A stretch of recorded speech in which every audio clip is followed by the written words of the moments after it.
Halo semuanya, aku Sofia Mega, balik lagi ke channel YouTube ini. Kali ini aku mau kasih tahu buku yang menarik yang sebenarnya aku temukan di 2020, tapi baru kali ini aku mau bahas. Meskipun aku juga belum selesai bacanya. Jadi bukunya apa? Tetap tonton videonya sampai habis.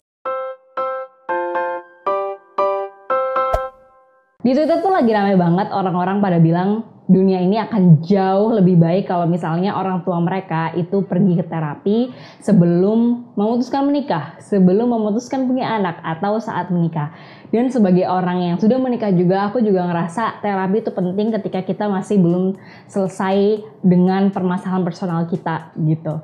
Dan aku pun juga pernah sekali pergi ke terapi untuk menyelesaikan masalah-masalah personalku. Dan meskipun aku sudah menikah, aku juga memiliki pengalaman menjadi anak gitu kan. Dan aku tahu gimana sulitnya hidup dengan orang tua yang memiliki idealisme berbeda, cara mendidik yang berbeda, parenting yang memusingkan. Dan ada di masa aku ngerasa kayak, kenapa sih orang tua itu selalu benar? Kenapa sih cuma ada istilah anak durhaka tapi nggak ada orang tua durhaka dan lain sebagainya? Tapi sayangnya cara berpikir dan cara pencarian pembenaran itu nggak menolong apa-apa gitu. Sampai akhirnya aku ngerasa putus asa banget memahami situasi ini. Sampai ada suatu hari aku cari aja di Google buku yang sesuai dengan kegelisahanku. Terus ketemulah sama buku ini. Jadi judulnya adalah Adult Children of Emotionally Immature Parents, How to Heal from Distant, Rejecting, or Self-Involved Parents.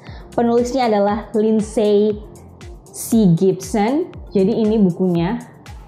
Aku beli di Kindle karena aku nggak tahu juga nih buku fisiknya ada di mana dan bisa ditemukan di mana. Jadi aku beli aja di Kindle.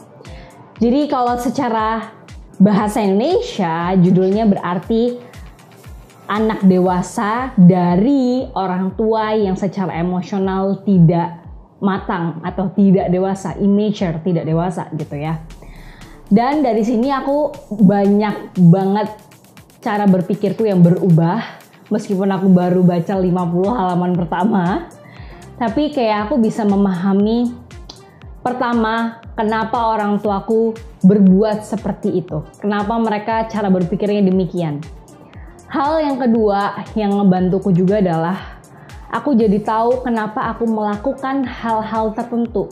Kayak aku bingung awalnya kenapa ya aku kok berpikir seperti ini, kok aku bersikap seperti ini, kok aku memilih jalan hidup seperti ini.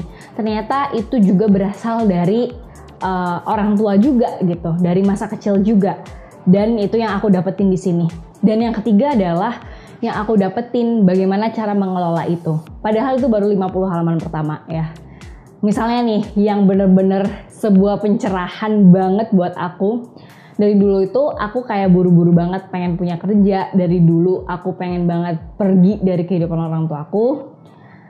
Dan akhirnya mungkin salah satu keputusan yang aku ambil adalah menikah di usia yang cukup muda. Di usia berapa? 22 tahun. Ya, 22 tahun. Ya, kayaknya 23 tahun deh. 22 tahun. Aku lupa. Dan menurutku itu cukup muda sih. Maksudnya ya aku bisa tidak menikah di usia semuda itu, tapi kayak ada keinginan untuk bisa menikah cepat.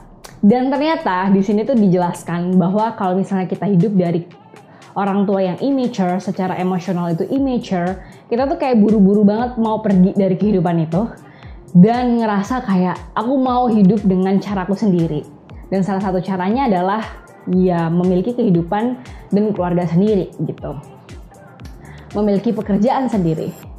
Akhirnya aku kayak make sense, oh kenapa aku buru-buru banget tuh gara-gara ini gitu. Tapi beruntungnya adalah aku hidup dengan pasangan yang baik dan memiliki kehidupan yang baik gitu. Sayangnya dengan keburu-buruan itu jatuhnya tuh jadi kayak cuma buru-buru pengen punya kehidupan baru, buru-buru pengen punya keluarga baru, sehingga seringkali